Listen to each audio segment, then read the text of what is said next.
Isa na naman pong mapagpalang oras mga minamahal na mga kaibigan at sa oras na ito ay atin po na namang pag-uusapan ang isang napakabigat at napakainit na balita in courtesy of MSN and TalkGeek. Yan. Pero bago po tayo magpatuloy, mga minamahal na mga kaibigan, ay kung ikaw ay bago pa lamang sa atin pong channel, huwag pong kakalimutang mag-subscribe, click the notification button and ilagay sa all nang sa ganoon ikaw ay maging updated sa atin pong mga talakayan sa ating channel. At ayan nga no, isa pong balita mga minamahal na mga kaibigan, kani-kanina lamang, ito ang title niya, Kim Jong-un threatens the US. Ito po ang leader ng North Korea.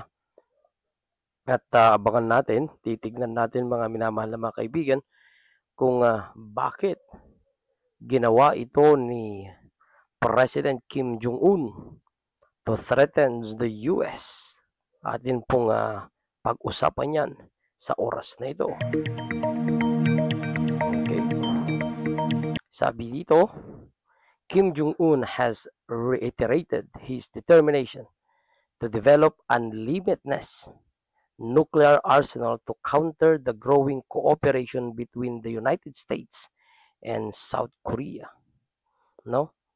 So alam po natin mga minamahal na mga kaibigan na ang North Korea ay against dito sa cooperation o pagkakasundo ng Estados Unidos at ng South Korea. Kaya nga ang presidente ng North Korea ay kanyang pinagtibay ang kanyang desisyon na mag-develop ng, sabi diyan, limitless nuclear arsenal. Okay? Kaya ito po hindi po basta-basta. Sabi dito, during a conference with military representative on Monday, the North Korean leader condemned the partnership between Washington and Seoul, which has recently included joint military exercises. He also criticized their collaboration with Japan. Mga minamahal na mga kaibigan, eto na ba ang isang hudyat ng away sa pagitan ng North Korea at United States? Napakatindi ng salita ng North Korean leader, na hindi siya agree sa kasunduan ng mga bansang US, ganun na rin ang South Korea, and of course kasama na dyan ang Japan. Kung atin pong pag-uusapan, ang US at Japan ay mga bansa na kung saan ay hindi po basta-basta. Pero ito nga, napakatindi ng leader ng North Korea at kanya silang kinukundina. Kirinitisize niya ang kanilang pagkakaisa, lalong-lalo na kasama ang Japan. Sabi niya, taking advantage of the platform, ang leader na si Kim Jong-un denounced Western support for Ukraine and accused the West of waging a proxy war against Moscow. Ito na mga minamahal na mga kaibigan, unang-una, kanya na pong dinenounce ang Western support para sa Ukraine. Kasi kamakailan nga lamang mga minamahal na kaibigan, doon sa video natin, ang Pangulong Biden ay nagbigay ng kanyang approval na gamitin ng Ukraine ang kanilang long range na mga missile. At kanya ding sinabi, inaakusahan niya rin ang US na gumagawa ito ng isang digmaan laban sa Moscow. Dahil nga etong tinatawag nating pagiging supportive, isa sa mga suporta ng Ukraine.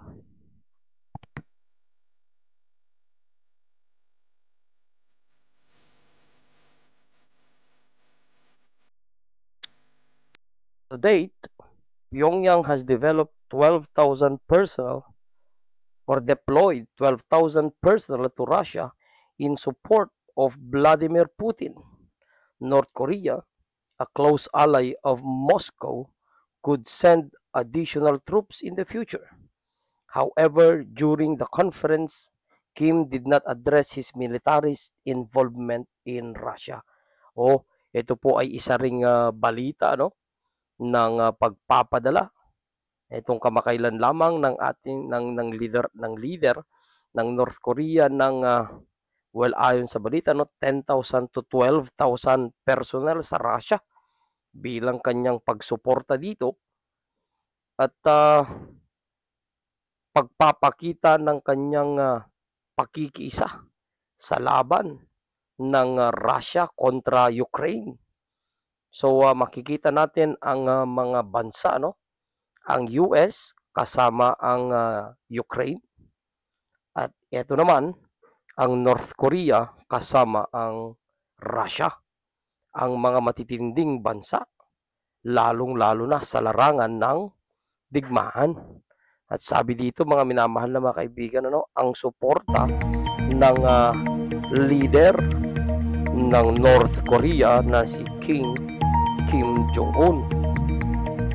The US, Japan, and South Korea will never get away from the responsibility as the culprits of destroying the peace and stability of the Korean Peninsula and the region. Napakabigat mga kaibigan. US, Japan, South Korea, kayo ang salarin. Sabi dito sa pagkasira ng kapayapaan at stability ng Korean Peninsula dahil sa kanilang pagkakaisa. Yan ang matinding sinabi ng North Korean leader Kim Jong-un pasaring sa mga bansang US, Japan at South Korea dahil sa kanilang mga desisyon. Atin pong tignan pang mga susunod na balita. The most important and critical task for our armed forces is preparation for a war. Tignan natin. Naghahanda na nga sila sa paparating na digmaan. Kaya nga mga minamahal na mga kaibigan, sa oras na ito ay lagi po nating tatandaan na tayo ay kailangang mag-isip bago tayo magsalita.